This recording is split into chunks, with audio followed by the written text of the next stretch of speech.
Voice of south நேயர்களுக்கு வணக்கம். இந்த நேர்காணலில் சந்திக்கிறவர் பத்திரிகையாளர் திரு கோடீஸ்வரன் அவர்கள். வணக்கம். வணக்கம் பாலாஜி.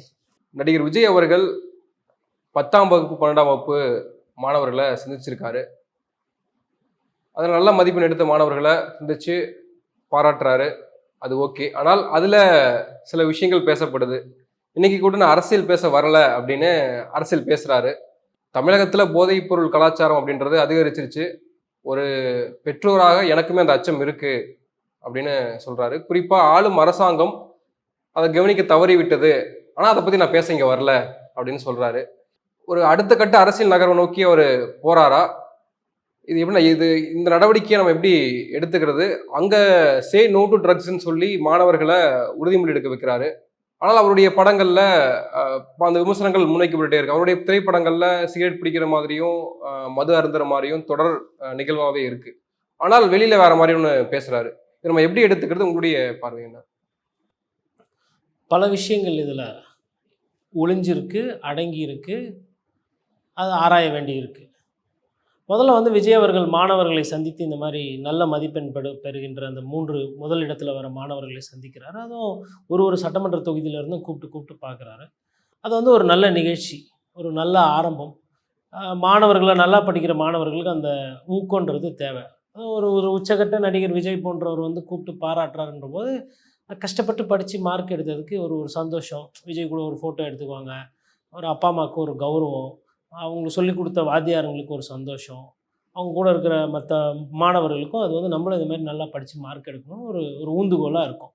அந்த விஷயத்தில் அதை பாராட்டணும், அதை வரவேற்கணும். ஏன்னா நிறைய நடிகர்கள் இதை பண்ணுறதில்ல. நடிச்சோமா பார்த்தோமா, நடிகர்களோட போனோமா, பர்த்டே கேக் வெட்டினோமா, அப்படி தான் போயிட்டுருக்குறாங்க. அது பார்க்கும்போது இவர் இந்த விஷயம் பண்ணாரு, அதை வரவேற்கிறோம். அப்புறம் நான் அரசியல் பேச வரல அப்படின்னு சொல்லிட்டு கிட்டத்தட்ட அரசியல் தான் பேசியிருக்காரு. அதுவும் எவ்வளோ அரசியல் பேசுகிறாருன்னா பயந்து பேசுகிறாரு. முழுசாக வந்துட்டீங்க, கட்சி தோணுக்கிட்டீங்க, முழுசாக நனைஞ்சாச்சு, அப்புறம் முக்காடு எதுக்குன்ற மாதிரி வந்ததை வெளிப்படையாக சொல்ல வேண்டியதானே. இப்போ கள்ளக்குறிச்சிக்கு போனார், எல்லாரையும் போய் பார்த்தாரு, அது வரவேற்கிறோம். ஏன்னா அது ஒரு சோக நிகழ்வு நடந்திருக்கக்கூடாது. அப்போ என்னென்னா அடிப்படையில் ஆழ் மனசில் விஜய் அவர்களுக்கு இன்னும் அந்த பயம் இருக்குல்ல, அரசியல்வாதிகளை பார்த்தால் ஒரு பயம், ஒரு பதட்டம், அது இன்னும் போகலன்றதை நம்ம புரிஞ்சிக்க முடியும். ஏன் அப்படின்னா இப்போது நீங்களும் நானும் இங்கேருந்து உட்காந்து பேசுகிறதுன்றது வேறு. நம்ம அன்னாட காசி பைக்கில் போவோம் வருவோம், நமக்கு ஒன்றும் பிரச்சனை கிடையாது. விஜய்க்கு அப்படி இல்லை. பணக்கார பங்களா இருக்கும், கார் இருக்கும், வசதிகள் இருக்கும். அதுக்கப்புறம் படம்லாம் ரிலீஸ் ஆகணும், படம் ஓடணும். படத்தில் நீங்கள் ஒரு 100 பேர் தூக்கி போட்டு அடிக்கலாம். நிஜ வாழ்க்கையில் அப்படி கிடையாது. ஒரு சின்ன வட்ட செயலர் ஒரு லோக்கலில் ஒரு பிரச்சனை பண்ணால் கூட அதை தாங்குகிற சக்தி இருக்குமா அப்படின்றதுல ஆரம்பித்து அது அப்படியே படிப்படியாக மேலே போகும். அப்புறம் மத்திய அரசை பற்றி பேசிடுறாரு அவசரப்பட்டு அப்படின்னா, அதுக்கப்புறம் இன்கம் டேக்ஸ் டிபார்ட்மெண்ட் இருக்குது, அப்புறம் டேக்ஸ் ஈவேஷன் அது இதுன்னு சொல்லிட்டு 1008 பிரச்சனை வரும். இந்த காரணத்தினால தான் பொதுவாக நடிகர்கள் என்ன பண்ணுறதுன்னா, இந்த மாணவர்களை கூப்பிட்டு இப்படி பண்ணணும், அப்படி ஒன்றும் காசு வாங்காதீங்க, சே நோ டு ட்ரக்ஸு, இந்த மாதிரி 2 நாளைக்கு முன்னாடி தான் no to drug abuse day எல்லாம் நடந்தது. ஸ்கூல்லலாம் கூட குட்டி பசங்க பதாகைகள்லாம் வச்சுக்கிட்டு இருந்தாங்க, say no to drugs, no to drugs. கிட்டத்தட்ட அவங்க குட்டி பிள்ளைங்க அவங்க வசதிக்கு அவங்களோட தகுதிக்கு அவங்க பதாகை பிடிச்சாங்க. விஜய் கொஞ்சம் பெரிய நடிகர், அவரோட தகுதிக்கு அவர் என்ன பண்ணார், இது அரசு தவறிவிட்டது அப்படின்னு சொல்லிட்டு ஒரு 10ஆம் பொதுவான கருத்து. அரசு தவற விட்டு 62 பேர் செத்து தான் தலைப்பு செய்தி ஆகி போச்சு. அதை தாண்டி இவர் என்ன சொல்கிறாரு, அதை தாண்டி இவர் என்ன பதிவு பண்ணுறாருன்னா, அப்போ அந்த பயம் கலந்த அந்த அரசியல் இன்னும் விஜயை விட்டு அகலவில்லை. அப்போது அவர் சொல்வார், ஆமாம் நீங்கள் எல்லாம் உசுப்பி விடுவீங்க, இப்படி தான் பண்ணி என்னை போய் ஒரு வாட்டி கொடநாடுக்கு ஒரு வாட்டி படம் பர்மிஷன் ஆகலைன்னு சொல்லிட்டு அந்த ப்ரொடியூசர் அந்த டீம் எல்லாம் நடந்தாங்க. அதேமாதிரி கமல் அவர்களும் ஒரு காலத்தில் இந்த நாட்டை விட்டே ஓடிடுவேன், நான் என் படத்தை ரிலீஸ் பண்ணலாம் அப்படின்ற மாதிரி. இப்போ அந்த நடிகர்களை பொறுத்தவரையிலும் அந்த வீரம் வீராவேசம் அதெல்லாம் அந்த திரைக்கதையில் அந்த லிரிக்ஸில் வருது. நிஜ வாழ்க்கை தரை அப்படின்னு வரும்போது ஒரு தப்பு நடக்குது, அது அரசாங்கத்தில் இருக்கிற மெத்தனத்தினால அந்த தப்பு நடக்குது அப்படின்னும் பொழுது இவர் திரும்பி கூட்டணியில் கூட கிடையாது. அண்ணன் திருமாவளவன் கூட்டணியில் இருந்துக்கிட்டே போராட்டத்தை அறிவிக்கிறார், பிரச்சாரம் பண்ணுறாரு, காவல்துறை கேள்வி கேட்குறாரு.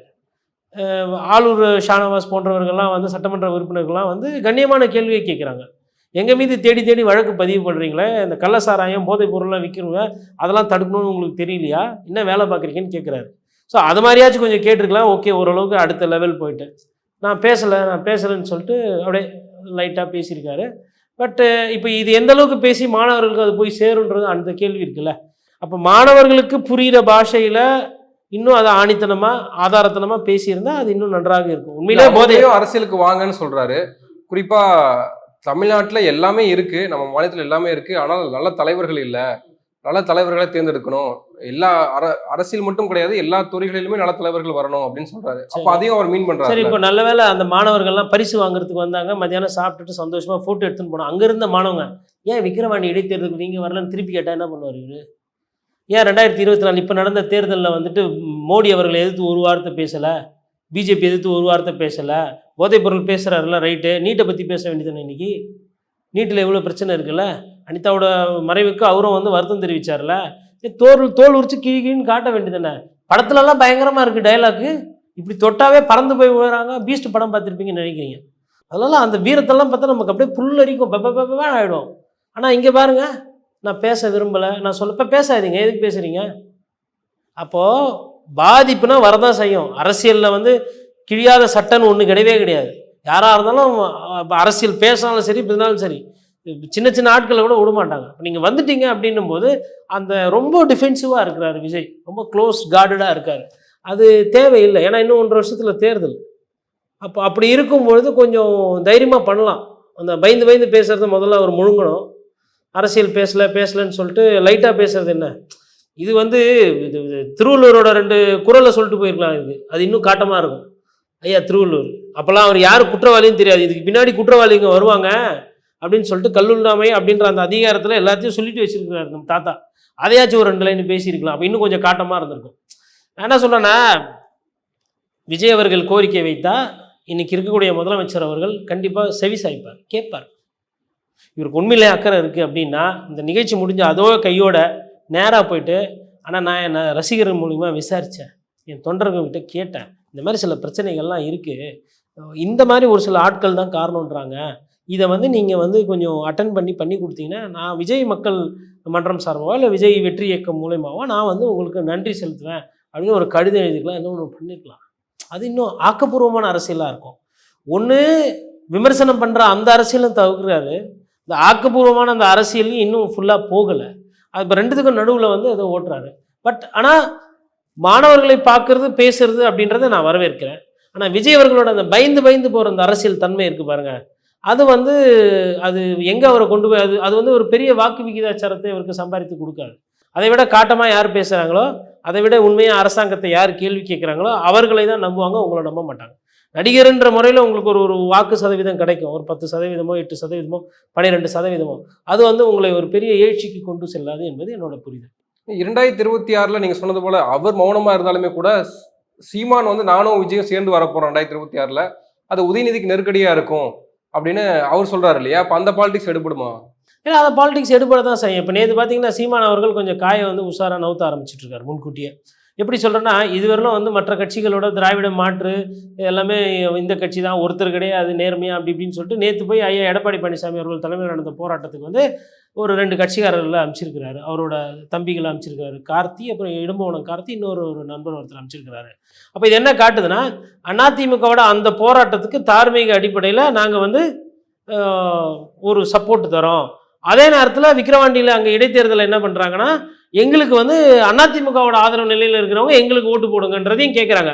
அப்போ இது வந்து கூட்டணின்ற அந்த வார்த்தை தான் அங்கே இல்லை, ஆனால் ஒரு கூட்டணி கட்சி எப்படி நடந்துக்கணுமோ, எப்படி செயலாக்கம் பண்ணணுமோ அதையே பண்ணுறாங்க. அப்போ பிரேமலதா விஜயகாந்த் அவர்கள் நேரில் போய் அந்த போராட்டத்துக்கு வாழ்த்து சொல்கிறாங்க, இது நல்லபடியாக போனோம், அது கரெக்டு தான். இந்த சாராய சாவை வந்து கண்டிக்கணும், அந்த கண்டனத்துக்கு ஒரு போராட்டம் பண்ணியிருக்கோம், அது கரெக்டு தான். எதிர்கட்சிகளோட வேலையை சரியாக செய்கிறாங்க. அப்போ பிரேமலதா விஜயகாந்த் போனது கரெக்டு. அதே கூட்டத்துக்கு நாம் தமிழர் கட்சி சொந்தங்களையும் அனுப்ப வேண்டிய காரணம் என்ன? அப்போ அதுலேயும் அரசியல் இருக்குது. அப்போ என்னென்னா, சீமான் அவர்களுக்கு லைட்டாக யோசிக்க ஆரம்பிச்சிட்டார். நம்ம இவ்வளோ நாள் வந்து தனியாக ஓட்டிட்டோம், இதுக்கப்புறம் நம்ம வந்து போகும்போது இப்போ விஜய் உள்ளே வரும்பொழுது நமக்கு என்ன ஆகும்? இல்லை உதயநிதி ஸ்டாலினை மையமாக வைத்து அவங்க அரசியல் பண்ணும்போது அதனால் நாம் தமிழர் கட்சிக்கு பாதிப்பு இருக்குமா? இல்லை ஒருவேளை அதிமுக திருப்பி ஃபுல்லாக ரைஸ் ஆச்சுன்னா அப்போது நாம் தமிழர் கட்சி நிலைப்பாடு என்ன? பத்தாவதுக்கு பாஜகவில் அண்ணாமலை வெயிட்டிங், எங்கன்னா கேப் கிடைக்குமா, சைக்கிள் கேப் கிடைக்கணுமா, உள்ளே கூறலாமா அப்படின்ற மாதிரி. அப்போ இந்த விஷயம்லாம் இருக்கும்போது அதெல்லாம் அவர் கூர்ந்து கவனிக்க ஆரம்பிச்சிட்டார். அதனால தான் பார்த்தீங்கன்னா பொலிட்டிக்கலி இஸ் ஸ்டார்டட் ரியாக்டிங். அவரோட அந்த சதுரங்க ஆட்டத்தில் வந்து காய்களை வந்து நவுத்த ஆரம்பிச்சிருக்கிறார் சீமான் அவர்கள். முன்னாடி வந்து ஒரே பொசிஷனில் இருந்தாங்க, இப்போ இன்னைக்கு வந்து இந்த கூட்டணி பற்றி பேசுறதுக்கோ இல்லை அட்லீஸ்ட் நட்பு பாராட்டுறதுக்கு அவர் வந்து ரெடி ஆயிருக்கார். அப்போ திராவிட எதிர்ப்பு அப்படின்ற விஷயத்துல நார்மலைஸ் ஆயிட்டாங்களா நாம் தமிழர்? இது வந்துங்க திராவிட எதிர்ப்பு, சனாதன எதிர்ப்பு அப்படின்றதெல்லாம் மக்களை சொல்லி ஏமாத்துற வேலையா நான் பார்க்குறேன். இந்த கொள்கை கோட்பாடு என்பதை அதிகமாக பிரேக் பண்ணுறதே அந்தந்த கட்சிக்காரங்க தான். அதாவது இப்போ அண்ணா வந்துட்டு என்றைக்குமே வந்து ஒரு சில விஷயங்கள் வேணான்னாரு. மதுவை வந்து அண்ணா என்றைக்குமே பெருசாக நேசிச்சதில்லை. ஆனால் அண்ணா திமுகன்ற பேரை வச்சிருக்கிற கட்சி டாஸ்மாகில் அவங்க பீரியடில் நல்லா பார்த்துக்கிட்டாங்க. திமுக அண்ணாவே ஆரம்பித்த கட்சி திமுக. அந்த கட்சியுமே இன்றைக்கி மதுக்கு எதிரான ஒரு பெரிய கொள்கைகளோ இல்லை பெரிய சித்தாந்தத்தையோ முன் வைக்கலை. அப்போது இந்த கொள்கை கோட்பாடுகளெல்லாம் வந்து நீங்கள் தான். அதேமாதிரி ராமரை கும்பிட்றாங்க. ஆனால் பூரா அதர்ம வேலையும் பார்க்கறது பாரதிய ஜனதா கட்சி. சொந்த நாட்டில் இருக்கிற மக்களே செத்து போனாலும் அவங்கள போய் பார்க்காத ஒரு தன்மையில் இருக்காங்க.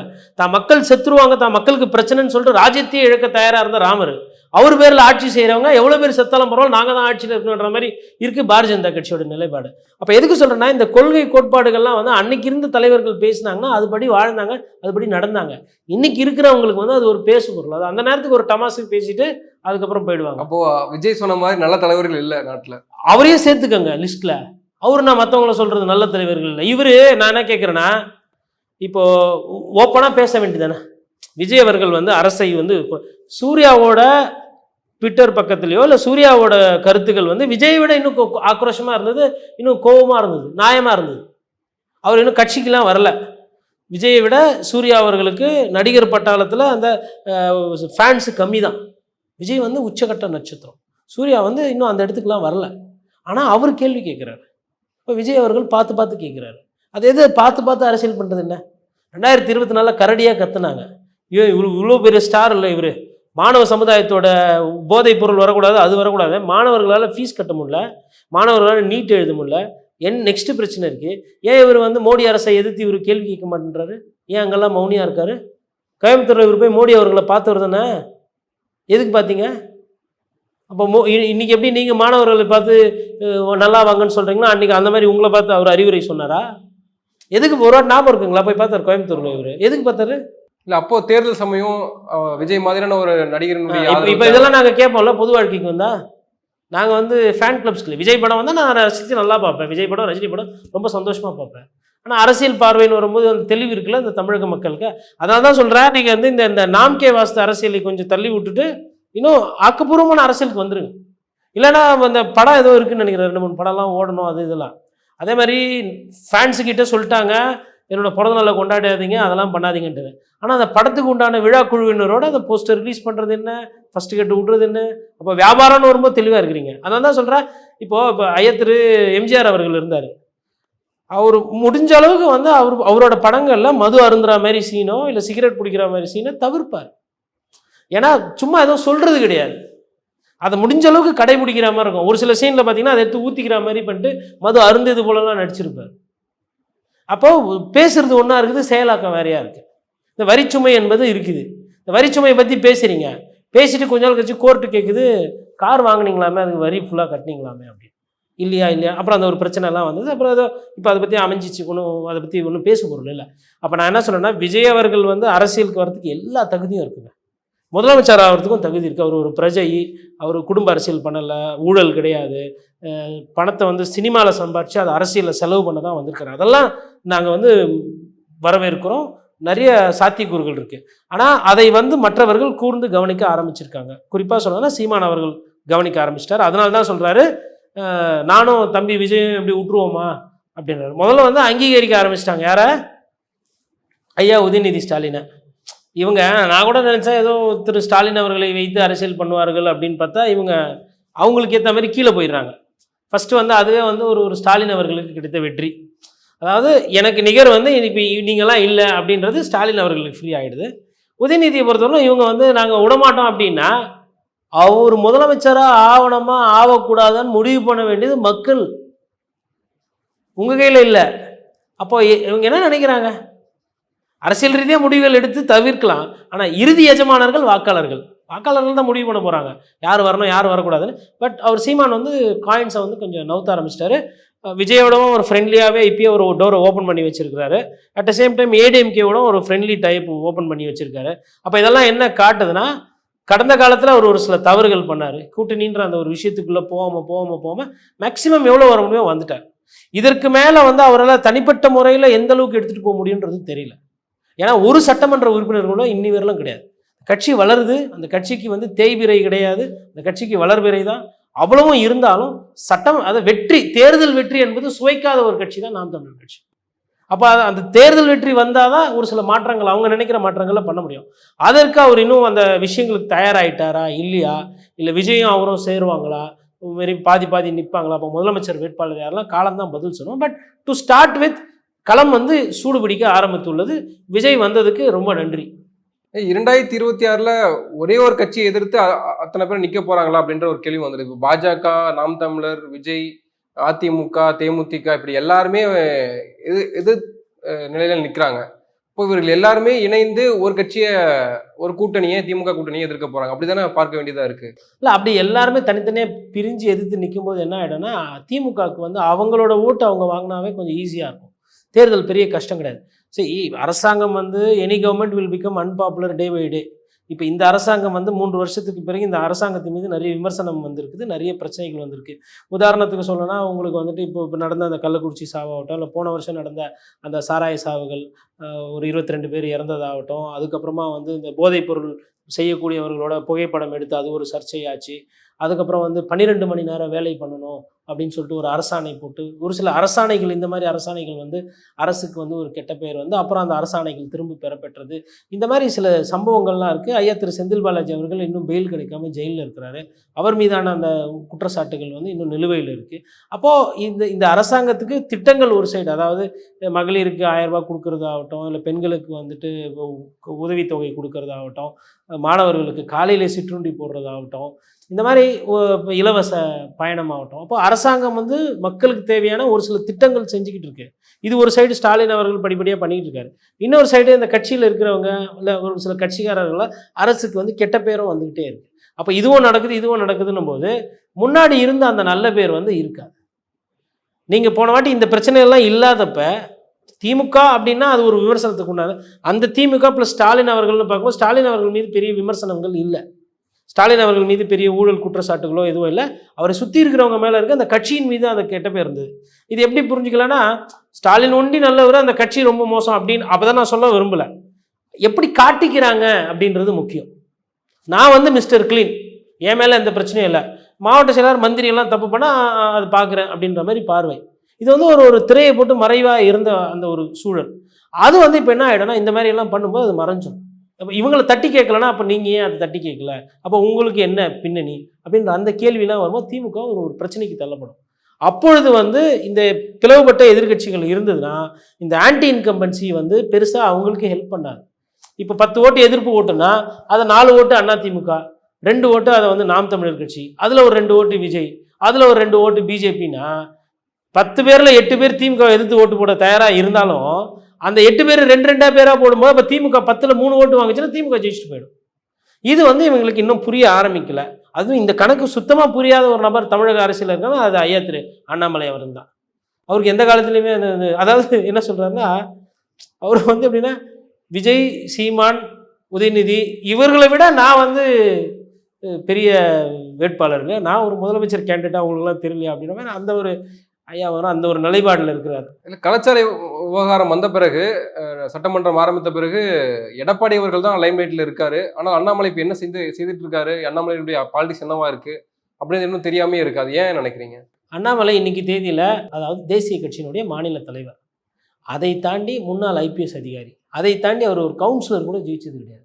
அதிமுகன்னும் போது என்ன ஆகிடும்னா, அது வந்து இன்னைக்கு 9 தேர்தலில் தோத்தாலும் அந்த கட்சி வந்து நிற்கும் போது 66 சட்டமன்ற உறுப்பினர்கள் வந்து நின்றுவாங்க கூட. மற்ற மாநில கட்சி, தேசிய கட்சியிலிருந்து ஒரு சில ஆதரவு நிலைப்பாடு. இப்போது பிஜேபி எங்கன்னா ஒரு போராட்டம் பண்ணுறதுனா நாம் தமிழர் கட்சி போய் சப்போர்ட் பண்ணுறதை பற்றி நினச்சி கூட பார்க்க மாட்டாங்க.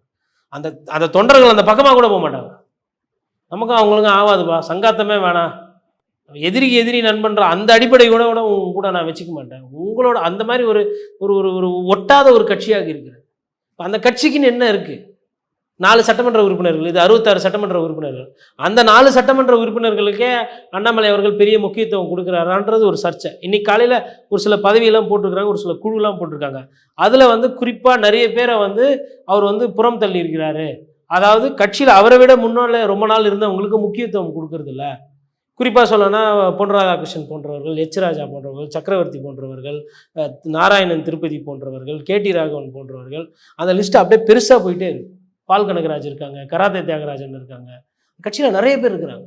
இப்போ அவங்களுக்குலாம் அப்புறம் வானதி ஸ்ரீனிவாசன் அவர்களோட ஆதரவான ஆட்கள், அதுக்கப்புறம் தமிழிசை சவுந்தரராஜன். அப்போது அவருக்கு யார் வசதியோ அவரோட வயசுக்கு ஏற்ற மாதிரி ஆட்களை தான் அவர் வந்து வச்சு கொண்டு போகிறார். அதில் ஒரு சில பேர் ட்வீட் போட்டு அமித்ஷா அவர்களுக்கும் மோடி அவர்களுக்கும் தயவுசெய்து கவனிங்க, நாங்களும் இதே கட்சி தான், எங்களை இந்த மாதிரி புறம் தள்ளுறது, எங்களுக்கு கண்டுக்காமல் போகிறது, எங்களை தனிமைப்படுத்துறது எந்த விதத்தில் நியாயம்னு சொல்லிட்டு கோரிக்கை வைக்கிறாங்க. அந்த கட்சியிலே அவ்வளோ பிரச்சனை இருக்கும்போது அவர் எப்படி ஒரு பிரதான எதிர்க்கட்சி பிரச்சனையை வந்து ஹேண்டில் பண்ண முடியும்? எடப்பாடி பழனிசாமி போய் உட்கார்றாருன்னா முன்னாள் அமைச்சர்கள் ஒரு 15 பேர் வருவாங்க, இன்றைக்கி சட்டமன்ற உறுப்பினர் ஒரு 50 பேர் வருவாங்க, ஒரு 128 மாவட்ட செயலர் இருக்காங்க, ஒரு 10,000 பேர் 20,000 பேர் அவங்களால ஒரு இடத்துல காட்ட முடியும். உங்களால் என்ன பண்ண முடியும்? நம்பரில் சொல்லலாம், வளர்ந்து விட்டோம், எதிர்கட்சி ஆகிவிட்டோம், அது ஆகிட்டோம். எங்கே கள்ளக்குறிச்சி விஷயத்துலேயே நீங்கள் வந்து ஒரு பெரிய ஒரு பேசு பொருளாக இன்னும் மாறலையே. லட்டு இல்லை இந்த பிரச்சனை பிஜேபிக்கு, தமிழக பாஜகவுக்கு. கள்ளசாராயத்தில் 62 பேர் சாகுறாங்கன்றது விளையாட்டு கிடையாது. அண்ணாமலை என்ன பண்ணிட்டு இருக்கணும்? அங்கேயே ரூம் எடுத்து தங்கி இருக்கணும் ஒரு வாரத்துக்கு. ஜிப்மர் போய் பார்க்கணும், அங்கே போய் பார்க்கணும், இங்கே போய் பார்க்கணும், அந்த இதெல்லாம் பண்ண அது தெரியாது அவருக்கு. யாருன்னா போய் சொல்லி கொடுத்தாலும் அவர் அதை நம்ப மாட்டார். எனக்கு தெரியாது, ஐபிஎஸ் படித்தேன் அப்படின்றோம். அதனால் இப்போ நீங்கள் கேட்ட கேள்விக்கு அதான் பதில். இவங்களுக்கு அரசியல் தெரியும், அவருக்கு அரசியல் அனுபவம் இன்னும் வர வேண்டும். தெரியாதுன்னு இல்லை, அவர் பண்ணுற அரசியல் பத்தாது. அந்த அரசியலுக்கு இவ்வளோ தான் கிடைக்கும் ஓட்டு. அந்த அரசியல் பண்ணால் அதுக்கு அவ்வளோ கிடைச்சி, அது பெரிய விஷயம். அதை பாராட்டுறதுக்கு ஒரு 10 பேர் கூடவே இருப்பாங்க எப்பவுமே. அவங்க பாராட்டிக்கிட்டு அடுத்த முதலமைச்சர், அதுக்கு அடுத்த முதலமைச்சர், அதுக்கு அடுத்த முதலமைச்சர், அப்படியே போயிட்டு இருக்காங்க. நன்றி, நிறைய விஷயங்களை தெளிவுபடுத்திருக்கீங்க. உங்கள் நேரத்துக்கு மிக்க நன்றி. நன்றி.